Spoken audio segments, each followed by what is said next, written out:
નમસ્તે. ધોરણ 11 subject chemistry chapter number 2 પરમાણુનું બંધારણ. મિત્રો, આજનો વિડીયો એ રિવિઝનનો વિડીયો છે. તો આજનો આપણો ટોપિક રહેશે પરમાણુની ઇલેક્ટ્રોનીય રચના. રેગ્યુલરની અંદર આપણે બહુ સારી રીતે આ ટોપિકની ચર્ચા કરી હતી, પણ છતાંય કેટલાક વિદ્યાર્થીઓને હજુ પણ પરમાણુની ઇલેક્ટ્રોનીય રચના કેવી રીતે લખાય, તેની સંયોજકતા કક્ષામાં કેટલા ઇલેક્ટ્રોન છે તેનો પણ હજુ ખ્યાલ આવતો નથી. તો એટલા માટે આજે આપણે આ ટોપિકને વધુ ને વધુ ક્લિયર કરીશું અને અંત સુધી વિડીયો સંપૂર્ણ જોવા વિનંતી. ચલો, હવે પરમાણુની ઇલેક્ટ્રોનીય રચના માટે આપણે મહત્વના પાયાના 3 જે નિયમો છે, આઉટબાઉનો નિયમ, પાઉલીનો નિયમ અને હુન્ડનો નિયમ, આ 3 નિયમોને આપણે ધ્યાનમાં રાખવા પડે. ત્યાર પછી એમાં આપણે શીખ્યા કે કોઈ પણ કક્ષક કે એની પેટા કક્ષક હોય તો એમાં વધુ ને વધુ 2 ઇલેક્ટ્રોન વિરુદ્ધ ભ્રમણ સ્પિનથી ગોઠવાતા હોય છે. તો શરૂઆતની અંદર આપણે જુદા જુદા 1 થી 20 પરમાણુ ક્રમાંક ધરાવતા તત્વોનો આજે આપણે ઇલેક્ટ્રોનીય રચના જોઈશું. તો પ્રથમ તત્વ છે હાઇડ્રોજન. મિત્રો, હાઇડ્રોજન નંબર 1 તત્વ છે. હવે આપણને એ ખ્યાલ હોવો જોઈએ કે જ્યારે પણ કક્ષકોની અંદર ઇલેક્ટ્રોન ભરાય ત્યારે પ્રથમ કઈ કક્ષકમાં ભરાય, ત્યારબાદ કઈ કક્ષકમાં ભરાય, ત્યાર પછી કઈ કક્ષકમાં ભરાશે, તો એનો ખ્યાલ આપણને હોવો જોઈએ. અને એના માટે કક્ષકોની ઉર્જાનો ક્રમ આપણે શીખ્યા હતા. તો ઇલેક્ટ્રોનની ભરતીના નિયમોમાં આપણે એ પણ શીખ્યા હતા કે સૌ પ્રથમ ઓછી ઉર્જા ધરાવતી કક્ષકમાં ઇલેક્ટ્રોન ભરાય, ત્યાર પછી ક્રમશઃ ઉર્જા જેમ જેમ કક્ષકની વધે તેમ તેમ ઇલેક્ટ્રોનની ભરતી થતી જાય. ત્યાર પછી કોઈ પણ કક્ષકની પેટા કક્ષકો હોય તો તેમાં ઇલેક્ટ્રોનની આપણે ભરતી કરીએ અથવા તો ઇલેક્ટ્રોન જ્યારે આપણે ગોઠવીએ ત્યારે મહત્તમ તેની સ્પિનનો ભ્રમણ જે છે એ મહત્તમ 3 ઇલેક્ટ્રોનની સ્પિન સમાંતર રહે તે રીતે આપણે ગોઠવીએ છીએ. તમે ઉદાહરણમાં જોશો. ચલો, આપણે પહેલું છે હાઇડ્રોજન. તો હાઇડ્રોજન પાસે એક જ ઇલેક્ટ્રોન, જે તેનો પરમાણુ ક્રમાંક હોય તેટલા તેના પોતાના ઇલેક્ટ્રોન હોય. હવે જુઓ, પહેલી કક્ષક આવશે 1s આવશે. હવે s કક્ષક છે એટલે s કક્ષકની કોઈ પેટા કક્ષક નથી. હવે s કક્ષકની પેટા કક્ષક ન હોય એટલે તેમાં જ 2 ઇલેક્ટ્રોન ભરાશે, વધુમાં વધુ 2 ઇલેક્ટ્રોન ભરાય. પણ અહીંયા આગળ તો એક જ ઇલેક્ટ્રોન છે એટલે આપણે અહીંયા એક જ મૂકીશું. ઓકે, તો હવે હું તમને કહું કે હાઇડ્રોજનની સંયોજકતા કક્ષામાં ઇલેક્ટ્રોન કેટલા, તો 1. હવે તમે ધ્યાન રાખજો, કારણ કે સંયોજકતા કક્ષાના ઇલેક્ટ્રોન એટલે બાહ્યતમ કક્ષાના ઇલેક્ટ્રોન. હવે હાઇડ્રોજન પાસે એક જ ઇલેક્ટ્રોન એટલે તેનો સંયોજકતા કક્ષાના ઇલેક્ટ્રોન એક જ કહેવાશે. ચલો, એ જ રીતે હિલિયમ બીજા નંબરનું તત્વ છે. તો હિલિયમની અંદર પ્રથમ 1s માં ભરાશે. તો ચલો, 1s ની અંદર આપણે 2 ઇલેક્ટ્રોન ભરીશું, વધુમાં વધુ 2 ઇલેક્ટ્રોન, બરોબર. તો તેની બાહ્યતમ કક્ષામાં કેટલા ઇલેક્ટ્રોન આવે, તો 2 જ કહેવાશે. બાહ્યતમ કક્ષા અને સંયોજકતા કક્ષા 2 નામ એક જ છે. ચલો, ત્યાર પછી લિથિયમ. તો લિથિયમ 3 નંબરનું તત્વ છે. હવે લિથિયમ 3 નંબરનું તત્વ છે એટલે પહેલા 1s માં ઇલેક્ટ્રોન ભરાશે. તો 1s માં 2 ઇલેક્ટ્રોન ભરાશે. હવે ત્રીજો ઇલેક્ટ્રોન તો સમાય નહીં. કેમ ના સમાય? હા, આપણે એની ભરતીના નિયમમાં સમજ્યું કે કક્ષકમાં વધુમાં વધુ 2 જ ઇલેક્ટ્રોન સમાવાય અને તે વિરુદ્ધ ભ્રમણથી. તો અહીંયા આપણે જે ઇલેક્ટ્રોનની ભરતીના જે 2 રીતો છે તેમાં સંકેત પદ્ધતિ દ્વારા આપણે અહીંયા દર્શાવીએ છીએ. જો આપણે પેલી બોક્સવાળી પદ્ધતિનો ઉપયોગ કરીએ તો પણ ચાલે, પણ અત્યારે આપણે સરળતા ખાતર આપણે આ પદ્ધતિનો ઉપયોગ કરીશું. 1s 2. હવે પછી એનાથી વધુ ઉર્જા ધરાવતી કક્ષક કઈ? 2s. તો 2s માં 1 ઇલેક્ટ્રોન જશે. તો જુઓ મિત્રો, હવે લિથિયમમાં બાહ્યતમ કક્ષામાં ઇલેક્ટ્રોન કેટલા? તો જે પૂર્ણ ભરાયેલી કક્ષક હોય ને એની પછી જેટલા ઇલેક્ટ્રોન હોય ને તે બાહ્યતમ કક્ષાના ગણાય. તો કેટલા છે? 1. તો સંયોજકતા કક્ષાના ઇલેક્ટ્રોન થશે 1. ચલો, એ જ રીતે અહીંયા આવશે બેરેલિયમ. તો બેરેલિયમ 4 નંબરનું તત્વ છે, બરોબર. હવે 4 નંબરનું તત્વ એટલે એની પાસે ઇલેક્ટ્રોન કેટલા? 4. તો 1s 2 અને 2s માં 2 ઇલેક્ટ્રોન આવશે.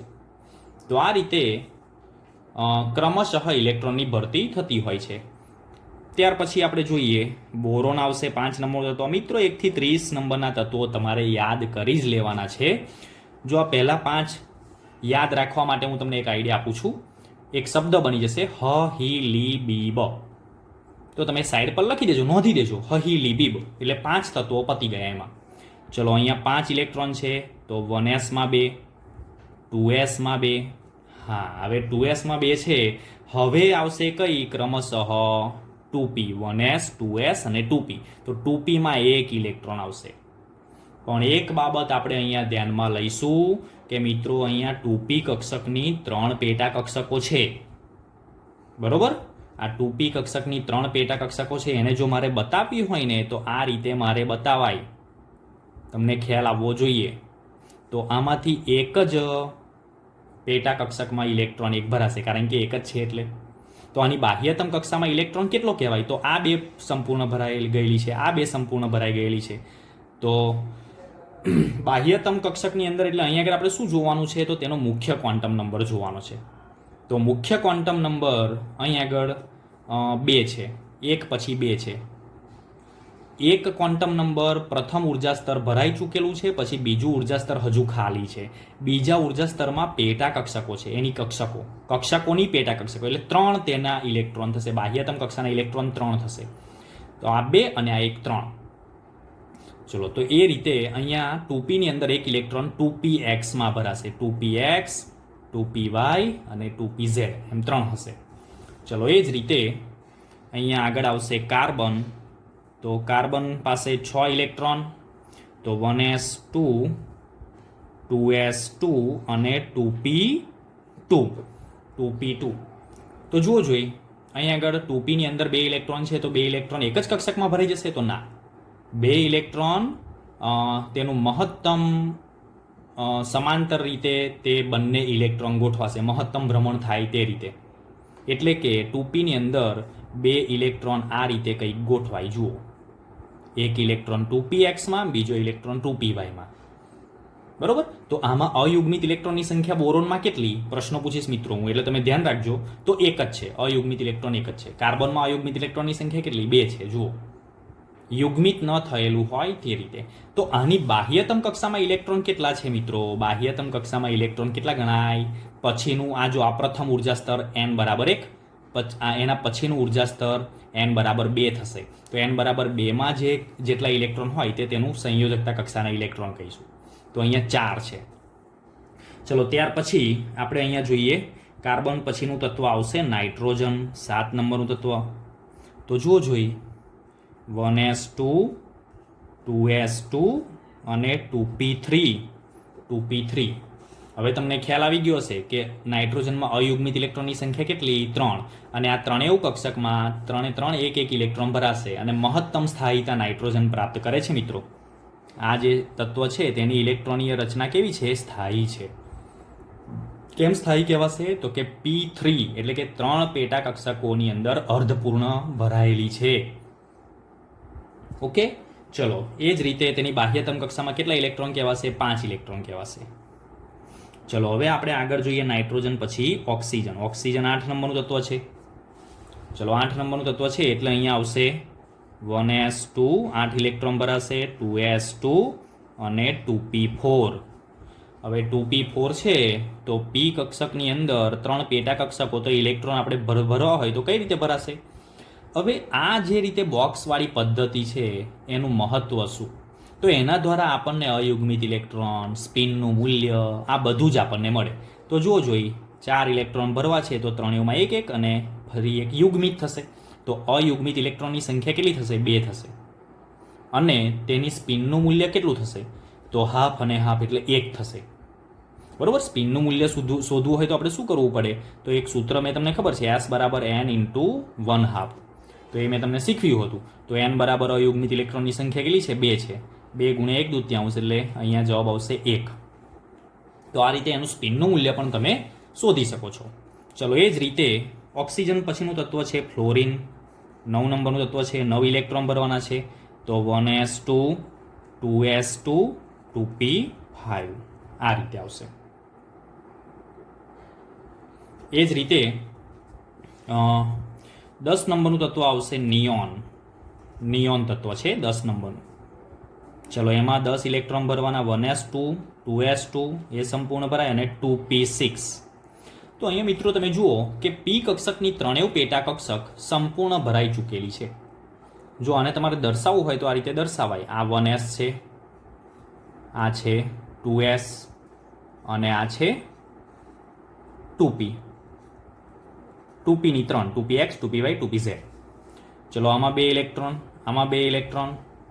હવે આમાં પહેલા ત્રણેયમાં એક એક ભરો, ફરી એને યુગ્મિત કરો એટલે ટોટલ 6 થશે. તો આમાં અયુગ્મિત ઇલેક્ટ્રોનની સંખ્યા 0 છે. વત્તા કે જ્યારે પણ કક્ષકો સંપૂર્ણ ભરાયેલી હોય ઇલેક્ટ્રોનથી ત્યારે તે તત્વ નિષ્ક્રિય બની જાય છે.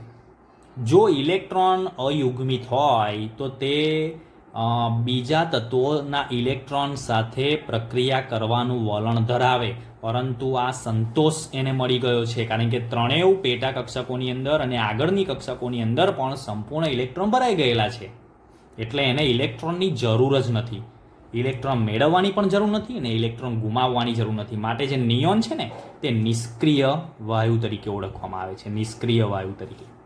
શા માટે? તો તેની તમામ પેટા કક્ષકો ઇલેક્ટ્રોનથી સંપૂર્ણ ભરાઈ ચૂકેલી છે. માટે તે ઇલેક્ટ્રોન મેળવતો પણ નથી અને તે ઇલેક્ટ્રોન ગુમાવતો પણ નથી. એટલા માટે મિત્રો અહીંયા નિયોન જે છે એ નિયોનની ત્રણેય કક્ષકો સંપૂર્ણ ભરાઈ ચૂકેલી છે. માટે નિયોનની ઇલેક્ટ્રોનની રચના આપણે એક બીજી રીતે પણ દર્શાવીએ છીએ. કઈ રીતે?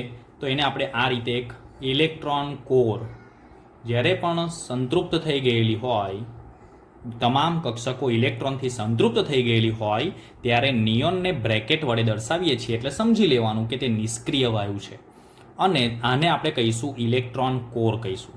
શું કહીએ છીએ? Electron core. અને આ ઇલેક્ટ્રોન કોરનો ઉપયોગ હવે પછી નિયોન પછીના તત્વોની ઇલેક્ટ્રોનની રચના લખવામાં થાય છે. તો જુઓ જોઈ સીધું જ આપણે અહીંયા જોઈએ તો સોડિયમ જે છે, સોડિયમ 11 નંબરનું તત્વ છે, બરોબર? તો 11 નંબરનું તત્વ છે તો આગળ 10 ઇલેક્ટ્રોન તમારે આખું 1s, 2s અને 2p વાળું લખવાની જરૂર નથી. તમારે શું સીધું લખી દેવાનું? નિયોન. નિયોન એટલે કે જો 1s, 2s ને 2p આ ત્રણેય આમાં આવી ગયું. 1s, 2s અને 2p એટલે કે 1s2, 2s2 અને 2p6 આ ત્રણેય એમાં આવી ગયું. એટલે અહીંયાથી આગળ પછી જવાનું આપણે. તો પછી આવશે 3s1 એટલે 11 થઈ ગયા. 1s2, 2s2, 2p6 જે નિયોનમાં 10 ઇલેક્ટ્રોન આવી ગયા અને 11મો ઇલેક્ટ્રોન 3sમાં જશે. ચલો એ જ રીતે તો આની બાહ્યતમ કક્ષામાં, સોડિયમની બાહ્યતમ કક્ષામાં કેટલા ઇલેક્ટ્રોન છે? તો બાહ્યતમ કક્ષા કઈ કહેવાય? 3 નંબરનું ઉર્જા સ્તર આવ્યું. હવે તો બાહ્યતમ કક્ષામાં 1 ઇલેક્ટ્રોન છે. તેમાં અયુગ્મિત ઇલેક્ટ્રોનની સંખ્યા પણ 1 કહેવાશે. એસની કોઈ પેટા કક્ષક નથી મિત્રો.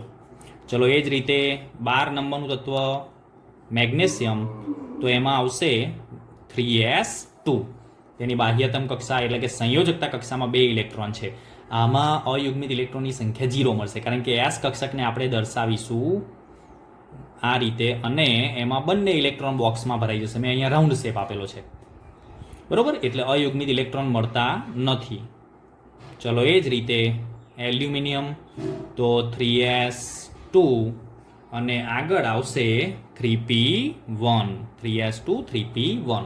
3pની અંદર 1 ઇલેક્ટ્રોન જશે એટલે અયુગ્મિત ઇલેક્ટ્રોન આવ્યા 1. અને બાહ્યતમ કક્ષામાં કેટલા ઇલેક્ટ્રોન આવ્યા? 3s. અહીંયા 3 વાળું ઉર્જા સ્તર છે તો બંનેનું ટોટલ કરવાનું, 2 અને 1 3. ચલો એ જ રીતે સિલિકોન, તો નિયોન 3s2, 3p2. એ જ રીતે ફોસ્ફરસ, નિયોન 3s2, 3p3. જો મિત્રો અહીંયા આગળ 3sની અંદર તો કુલ ઇલેક્ટ્રોન 2 ભરાયેલા જ છે પણ 3pની અંદર અર્ધપૂર્ણ ભરાઈ ગઈ. તમને ખ્યાલ આવી ગયો? આ રીતે અર્ધપૂર્ણ ભરાઈ ગઈ છે, 1, 1 અને 1 એમ કરીને. તો આ વિશેષ સ્થાયીતા દર્શાવે છે. તો ફોસ્ફરસ એ સ્થાયી તત્વ છે, વિશેષ સ્થાયીતા દર્શાવશે. એ જ રીતે સલ્ફર, તો નિયોન 3s2, 3p4. એ જ રીતે ક્લોરીન 3s2, 3p5. જો અહીંયા જુઓ જોઈએ તમે કે ક્લોરીન જે છે એની બાહ્યતમ કક્ષામાં 7 ઇલેક્ટ્રોન છે હવે અષ્ટક પૂર્ણ કરવા માટે એટલે કે આ 3p6 છે ને તો એક ઇલેક્ટ્રોન તે સરળતાથી મેળવી શકે છે, કારણ કે અહીંયા આ જે 3pની 3 પેટા કક્ષકોમાં 5 ઇલેક્ટ્રોન છે, 1 2 3 4 અને 5, તો એક ઇલેક્ટ્રોન મેળવશે એટલે વધારે સક્રિય તત્વ છે તે, કારણ કે એક ઇલેક્ટ્રોન મેળવવાની રાસાયણિક સક્રિયતા દર્શાવે છે, બરોબર. તો એની અંદર અયુગ્મિત ઇલેક્ટ્રોનની સંખ્યા કેટલી થશે? 1 થશે. ચલો આર્ગોન, તો હવે આર્ગોનની અંદર તમારે ઇલેક્ટ્રોનની રચના લખવી હોય તો તમે કેવી લખશો? તો જો અહીંયા હું લખું છું નિયોન 3s2 3p6, તો અહીંયા સંપૂર્ણ ભરાઈ ગયેલું છે, બરોબર. તો આ આખાને આપણે એક ઇલેક્ટ્રોન કોર વડે દર્શાવી શકાય. કઈ રીતે? તો આર્ગોન ઇલેક્ટ્રોન કોર, આ રીતે, બરોબર. હવે આર્ગોન પછીના તત્વો જે છે એની અંદર ઇલેક્ટ્રોનની રચના લખવા માટે આ આર્ગોન અને બાજુમાં જે આપણે ઇલેક્ટ્રોન કોર દર્શાવેલું છે તેનો ઉપયોગ આપણે કરીશું. તો આ રીતે આપણે 1 થી 18 તત્વો જે છે એની ઇલેક્ટ્રોનની રચના લખી શકાય. Thank you.